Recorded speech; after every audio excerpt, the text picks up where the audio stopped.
কাকা কাজের জন্য ইট যা লাগবে সবই নিয়ে আইছি, আর ছাদ ঢালাই যেহেতু কমপ্লিট হয়ে গেছে, সামনের সপ্তাহে গাঁথনির কাজ ধরবে, তাই সিমেন্ট আর বালি আনা কি লাগবে। অবস্থা? এই বাড়ির কাজ কারা করতেছে? এই তো এই বাড়ি আমরাই করতেছি। এই জায়গায় কাজ করতে কোনো সমস্যা আছে নাকি? কেউ কোনো ডিস্টার্ব করে নাকি?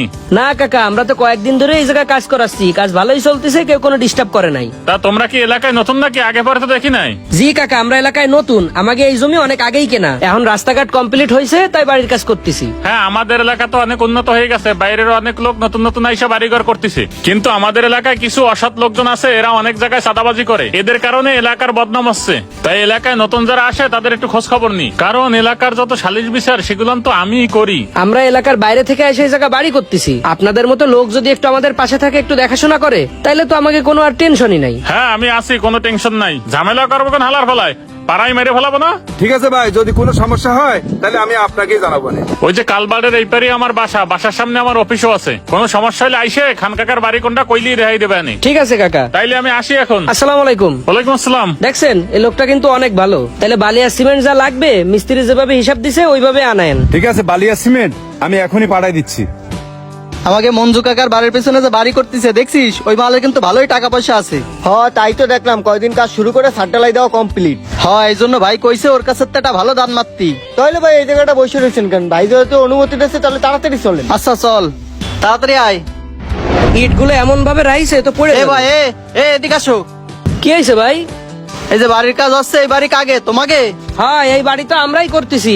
তা আমাকে এলাকায় এসে বাড়ির কাজ করতেছো, আমাকে মিষ্টি খাওয়ার জন্য তো কিছু দিলা না। বুঝলাম না ভাই, আপনারা কারা? আপনাকেই তো চিনলাম না। চেনো না তাই না? আমি নয়ন বন্ড। এই জায়গা তো বাড়ি ঘর দেখতেছো, সবাই বাড়ি করার সময় আমাকে মালপানি দিছে। এখন তুমি মালপানি দেবা না কাজ বন্ধ করে দেবো? সবাই মাল পানি দিতে পারে, তাকে মতো আমি ভীতু না, আমি কোনো মাল পানি দেবো না, পারলে আমার কাজ বন্ধ করে দেখায়েন। ভাই ওর কথাবার্তার টোনই কিন্তু আমার পছন্দ হচ্ছে না। মেশিন বাইর করে এক পিস ভরে দেবো না? দাঁড়া, ও মনে হয় আমাকে ভালো মতো চিনতে পারে নাই। মালপানি না দিলে তারপরে দেখবো আমি ওর বিষয়টা।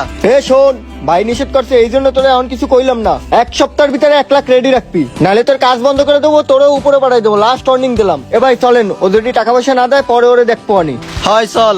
আইসে মোস্তানি করতে, টাকা যেন গাছে ধরে, ওকে টাকা দেবো। যাই কাকার কাছে যাই, নালিশ করে আসি, তারপরে ওকে ব্যবস্থা কাকা করবে না। কাকা, খান কাকা বাড়ি আছেন? এ কেডা? কাকা একটু বাইরে আসেন, কথা আছে। ও তুমি, কি হয়েছে? কাকা আমাকে সে কাজের ওই জায়গা বাইরের কোন ছেলে পেলে আইসে তো হুমকি দিচ্ছে যে ওকে টাকা পয়সা না দিলে আমাকে কাজ নাকি বন্ধ করে দেবে। এখন কি করব? এই জন্য তো তোমার আমি সাবধান করে আইছি। তা কেডা আইছিল? কাকা আইছিল তো 2 জন, আইসে আবার মাজা মেশিন ছিল তাও দেখাইছে, আর নাম কইছে হচ্ছে নয়ন বন্ড। খাইছে রে, ওরা আইছিল। ওরা তো খুব ডেঞ্জারাস গ্রুপ। কি কোন কাকা, ওরা ডেঞ্জারাস গ্রুপ? আমি তো আরো ওকে কোনো সুযোগ দিই নাই, উল্টো ওকে সাথে খারাপ ব্যবহার করছি, ওকে হুমকি দিয়ে দিছি যে আপনি আসেন এই জন্যই। আরে খোদা, হালার ফালা, তুই ওগুলাকে টক্কর নেছো? তুই নিজেও মারবি আর আমারও মারবি। ওরা তো বড় গ্রুপ, ওরা তো এলাকার কেউ না। আমি তো কইছি এলাকার ভিতরে কেউ সমস্যা করলে সেইটা আমি দেখবো। কাকা তাইলে তো আমার এখন সমস্যা হয়ে যাবে না, তাইলে এখন আমি কি করব? যা কাম করার তা তো করিয়ে ফেলাইছো, আর আমি যা কই তাই শোন। ওরা কয় টাকা চাইছিল? ওরা তো কইছিল 1 লাখ টাকা দিতি। শোন, তুই যে কাজ করছিস তাতে মোটে না দিলে ওরা মানবে না নে। 50-60 হাজার টাকা দিয়ে দিস কেন, তারপর আমি ওকে বুঝাই বলে দেবো নে। ঠিক আছে কাকা, 50-60 হাজার দিলেও যদি ওরা ঠান্ডা হয় তাই দেবো আনে, সমস্যা নাই। তারপরেও আমার কাজ যেন বন্ধ না হয় আর আমার যেন কোনো ক্ষতি না হয়, আপনি একটু বুঝায় কোয়েন কাকা। আচ্ছা, আজকের ভিতরে টাকাটা ম্যানেজ করো, আমি ওর সাথে আলাপ করতেছি। ঠিক আছে কাকা। যাও, খালার ফেলায় মনে হয় জমনের ভয় পাইছে। এ তোরা কই বাইরে আসো? জি ভাই, আমরা বাইরেই আছি। আচ্ছা ঠিক আছে ভাই, 60,000-ই নেবানি। আপনি খুশি হয়ে যা দেবেন দিয়েন, সমস্যা নাই। ঠিক আছে ভাই। ভাই কইছে 1 লাখ নেওয়া লাগবে না, 60,000 নিতে কইছে ওনার কাছে। 60,000 নিলেও ভাই আমাদের তো 10-15 হাজার টাকা দেবে এনে। ভাই কইছে টাকা উনি রেডি করে রাখছে, চল যাই নিয়ে আসি। এমন মুখোশধারী অনেক লোক আমাদের সমাজে আছে যারা মানুষের কাছে ভালো থেকে পিছনে মানুষের ক্ষতি করে, তাই সর্বদাই এ ধরনের মুখোশধারী লোক হতে সাবধান থাকা উচিত।